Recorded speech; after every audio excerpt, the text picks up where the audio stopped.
pada kali ini. Pada kali ini kita akan membahas terkait dengan bagaimana cara atau permulaan kita menginput data penelitian kita sampai dengan pada proses pengolahan data. Nah, kali ini di sini saya sudah mempunyai data terkait dengan kepemimpinan kepala sekolah, kemudian disiplin kerja, kemudian motivasi kerja, dan kinerja guru. Nah, tentunya data-data ini itu teman-teman peroleh dari kuesioner ya yang sudah disebar. Misalkan variabel kepemimpinan itu terdiri dari 16 item dengan skalanya skala Likert ya. Ini itemnya nomor 1, 2 sampai dengan 16. Untuk jumlah respondennya itu sebanyak 67 responden. Nah, saya kira teman-teman di sini sudah paham terkait dengan bagaimana cara menginput hasil kuesioner atau jawaban-jawaban kuesioner, skor-skor kuesioner ke dalam Excel, gitu ya, teman-teman. Jadi, saya anggap teman-teman di sini sudah bisa paham terkait dengan bagaimana menginput data-data ini ke dalam Excel gitu ya. Nah, yang nantinya data-data ini akan kita pakai diolah ke dalam SPSS gitu, teman-teman. Nah, di sini saya punya 4 variabel.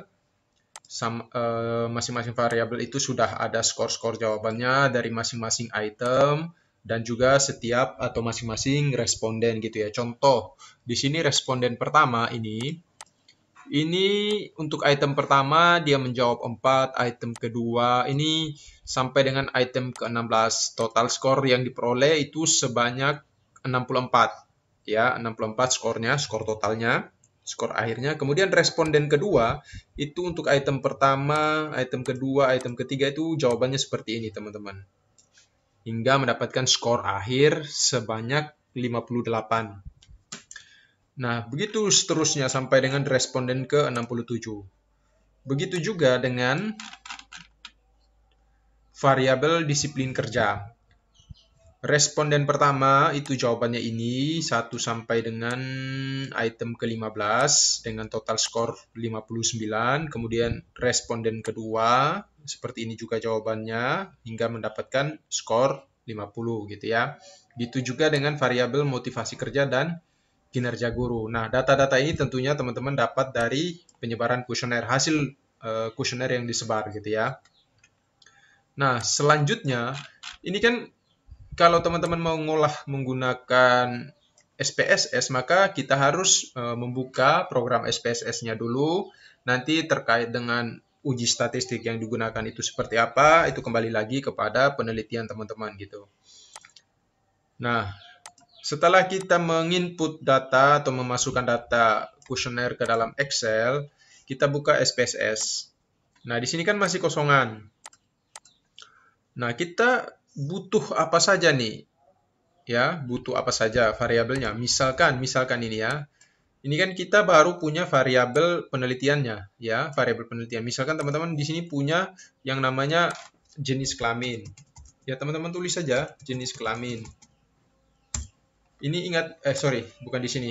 Sorry. Di variabel view. Ini JK gitu aja ya, jenis kelamin. Misalkan ini umur.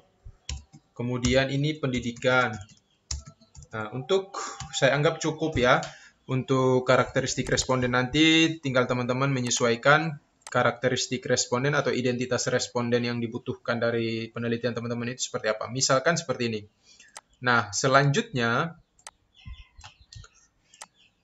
ini JK ini kan kita perjelas. JK ini apa? Kita masukkan ke labels di sini. Jenis kelamin. Nah, di sini ini tidak boleh menggunakan spasi ya, teman-teman di sini. Di sini yang boleh label. Misalkan gini, saya tulis jenis kelamin di spasi ya. Nah, ini nggak boleh. Makanya saya singkat saja JK seperti itu. Nanti saya perjelas di sini di labelnya. Nah, kemudian selanjutnya kita buat variabelnya. Variabelnya tadi apa? kepemimpinan.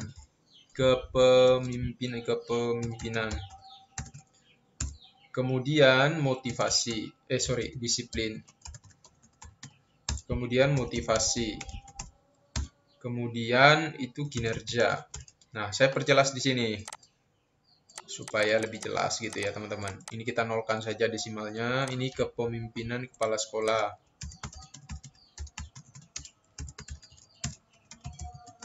Kemudian disiplin kerja. Kemudian motivasi kerja. Kemudian kinerja guru. Oke. Selanjutnya, misalkan teman-teman ini, mohon maaf, ini tadi tidak ada ini ya, karakteristik respondennya. Ini belum dicantumin di sini. Jadi kita seolah-olah sudah ada gitu ya. Di sini kita pakai jenis kelamin, misalkan jenis kelamin responden pertama itu laki-laki. Kita kasih kode saja lah, 1 misalkan, supaya cepat ya. Ini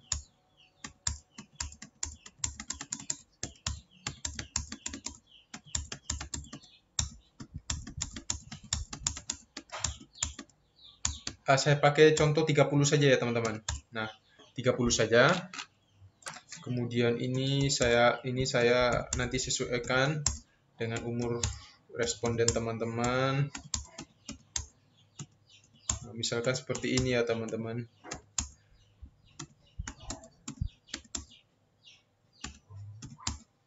Ganti.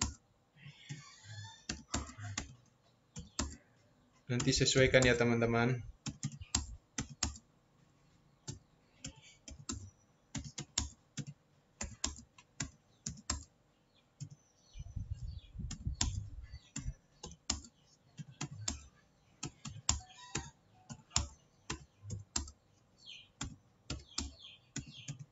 Nah, seperti ini misalkan untuk umurnya. Nah, ini teman-teman menginputnya seperti ini. Kemudian nanti ini juga bisa diinput terlebih dahulu di Excel sini ya. Di Excel sini sebelum masuk ke variabelnya bisa diinput dulu untuk jenis kelaminnya, umurnya, pendidikannya, seperti itu. Untuk memudahkan. Tetapi karena di sini tadi berhubung belum ada, makanya saya langsung masukin ke sini gitu teman-teman. Nanti kan kalau sudah ada di Excel sini, itu langsung bisa di copy paste. Copy paste ke sini. Misalnya pendidikan lagi. Pendidikan itu kan tentunya misalkan pendidikan terakhir ya.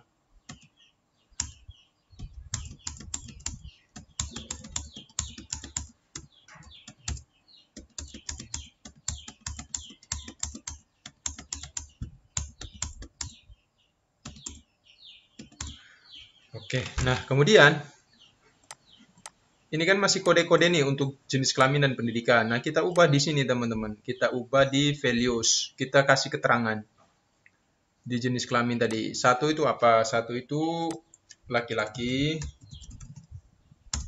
Kemudian 2 itu perempuan. Coba kita cek. Nah, ini sudah berubah ya. Kemudian untuk pendidikan, ini 1, 2 itu sarjana strata 1, strata 2 gitu ya. Pendidikan 1 itu strata 1, S1 gitu aja ya. 2 itu S2. Oke, kita lihat. Nah, ini teman-teman. Misalkan belum muncul nih, berarti teman-teman harus di sini klik view, value labels. Kalau misalkan kita coba hilangkan value labelsnya ya, ini tadi kan muncul. Misalkan masih seperti ini, walaupun teman-teman sudah mengubah di sini, tetapi masih muncul angka-angka seperti ini, teman-teman ubah di sini, view, centang pada value labels. Nah, muncul teman-teman. Oke, selanjutnya kita butuh data terkait dengan variabel kita, kepemimpinan, disiplin kerja, motivasi, dan kinerja. Caranya itu kita ambil saja ini, totalnya. Ini kan yang kita butuh, misalkan teman-teman butuh pengolahannya terkait dengan totalnya gitu ya, hanya membutuhkan totalnya. Lalu kita copy sampai responden ke 30 ini ya, responden ke 30. Oke, kita copy, kita pastekan di sini.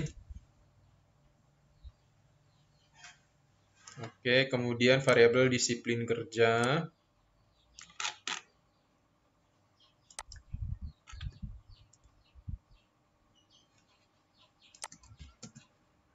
Kita masukkan lagi di sini. Kemudian motivasi kerja.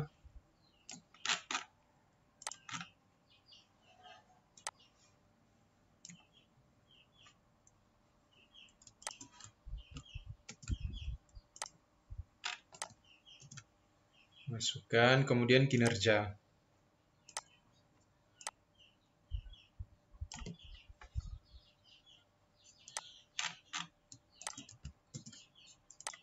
Kita pastekan di sini.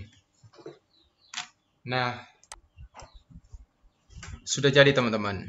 Di sini kita sudah bisa lihat bahwa kita sudah punya nilai total dari masing-masing variabel, baik kepemimpinan, disiplin, hingga kinerja guru gitu ya. Nah, ini sudah. Tinggal teman-teman mau mau mengolahnya seperti apa, menggunakan uji statistik apa yang digunakan. Misalkan uji statistik parametrik, menggunakan analisis atau uji regresi berganda gitu ya. Nah, ini langsung diolah, analyze, kemudian regression, linear, masukkan sudah variabel mana. Misalkan 3 ini sebagai variabel independen, kinerja guru sebagai variabel dependen. Kita klik OK. Nah, ini sudah teman-teman, sudah bisa langsung kebaca hasilnya seperti itu gitu ya. Sudah bisa kebaca hasilnya. Jadi, bagaimana teman-teman bisa menginterpretasikan hasil pengolahannya seperti itu.